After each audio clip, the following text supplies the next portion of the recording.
Hi guys. So, I just want to have a quick chat about this AJ Styles v Seth Rollins match. I'm excited for it. I am. I think both of them are awesome. But I've been tricked before into seeing two awesome guys go against each other, and WWE kind of hold them back a bit. So I hope that's not the case here.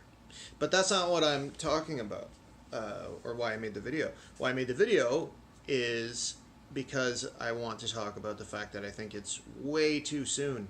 Way too soon. So, I mean, I guess things are different now because of this wild card thing Vince is doing. But the reason I think it's too soon is simple. AJ was moved over to Raw. So that automatically means you have Seth and AJ as the two top faces on the brand now that Roman is gone. But not forgotten, because I think he'll be on Raw more than SmackDown. Anyhow, because of that, I think they really just did this too quick. Are they going to turn AJ? I don't think they should. He's a huge fan favorite. His mini heel run was okay, but I just don't think he should be turned, frankly. Anyway, the way I would have booked this would be completely different. So I would have had these two top faces, two number one guys, frankly, on the brand. Okay?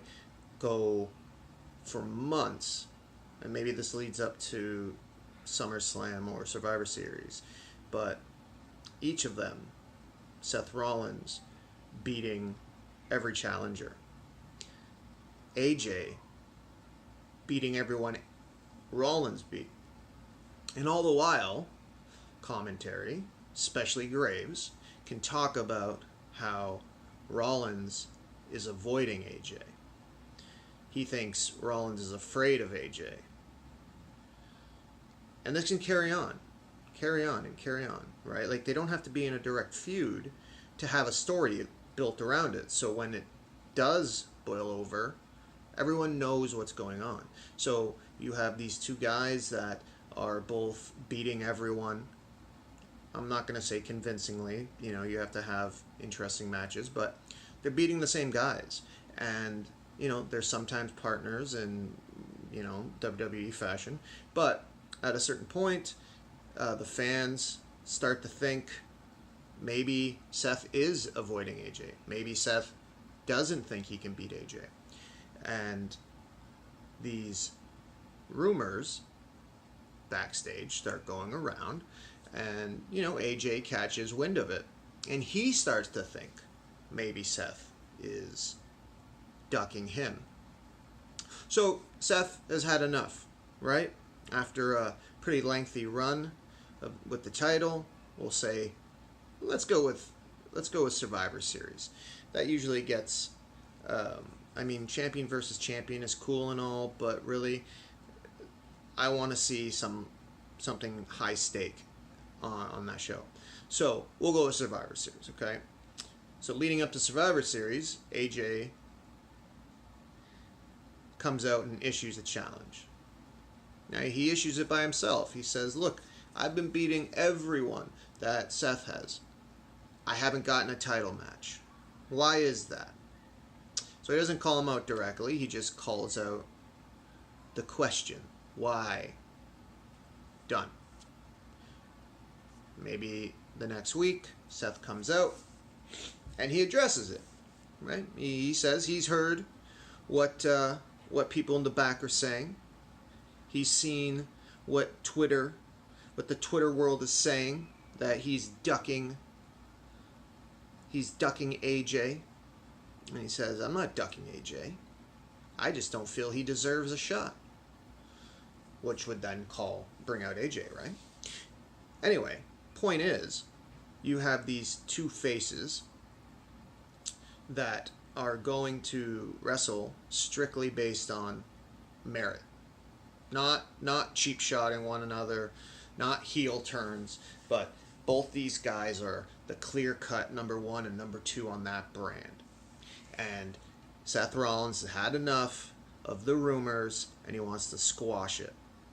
So he calls out AJ, and he says he wants a match. He wants to prove to himself, to the fans, and especially to AJ Styles that he really is the number one guy on Monday Night Raw. Whatever happens at the match, happens at the match. Whatever. I don't care who wins that match. I just want a good build. Because with them wrestling so soon, what's going to happen? I imagine AJ is going to end up turning heel, bringing maybe the club over. I don't know. I mean, that ship sailed years ago. Or he doesn't turn heel. And really, what are we going to get? A screwy finish, right?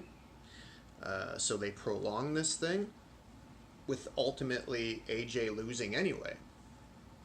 So now you have the clear-cut number two face on the brand, kind of worthless at that point, right? He had his shot. He can't beat the champion. I mean, if he loses, I don't see them giving Rollins a month or two title reign, right? I mean, he did beat the Beast Incarnate. I just don't see how this benefits either guy. I mean, frankly, I think it makes AJ look bad if he loses.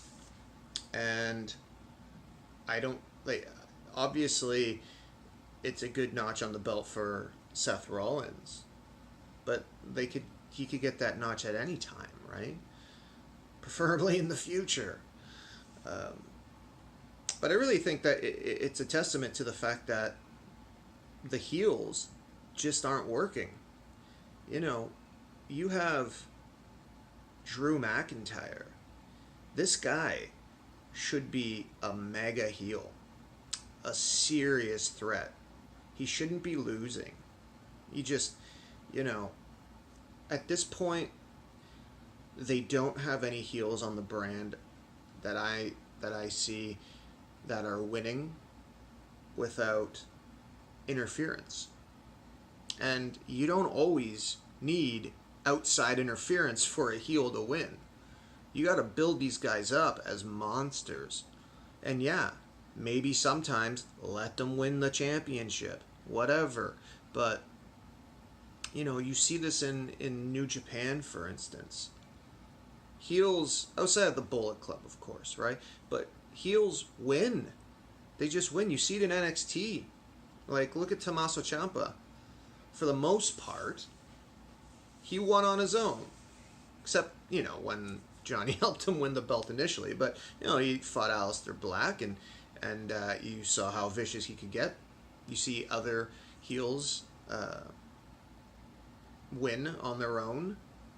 I guess I'm tired of seeing that cliche WWE heel booking. I mean, I can't suspend my belief or suspend my disbelief when Drew McIntyre, who is a mountain of a man, is winning due to, outside interference of any sort. Even a guy like Baron Corbin, they've dropped the ball with him. The guy could have legitimately been a good heel. And who else you got? Bobby Lashley? Well, I suppose he could be a good heel, but they're calling him the Almighty, and nothing suggests that he's almighty. And then you put those three guys together. Why? You don't need to put them together. JD from NY had a good idea about putting what do you say, Bobby Roode, Andrade, and Samoa Joe together. It's kind of like a new main event Mafia, and I think he was bang on. Because the three I mentioned before, they're not a stable. They're just three guys, right? But if you had a legit heel stable that posed a threat, like a legit threat, it would just be so much more fun to watch. But now I'm not going to get into why things aren't fun to watch right now. But yeah, that's what I would do with AJ and Seth. I wouldn't put them together so soon. I would wait, and I would play off this angle that they're both the best, and they want to prove it months down the road. And there's this underlining rumor going around that Seth is ducking AJ, and that really is what brings it to a head. I don't know. I think I would enjoy that. Tell me what you think. Maybe you think it's a good idea. Maybe you think it's shit. Either way, I'd like to hear. So, for the few of you that watch, go ahead. Tell me what you think. So, yeah, that's it. Okay. Hit like if you can. Subscribe and hit the notification bell, because really, that's what matters. Okay. Thanks for watching, and you have a wonderful Friday. Ciao.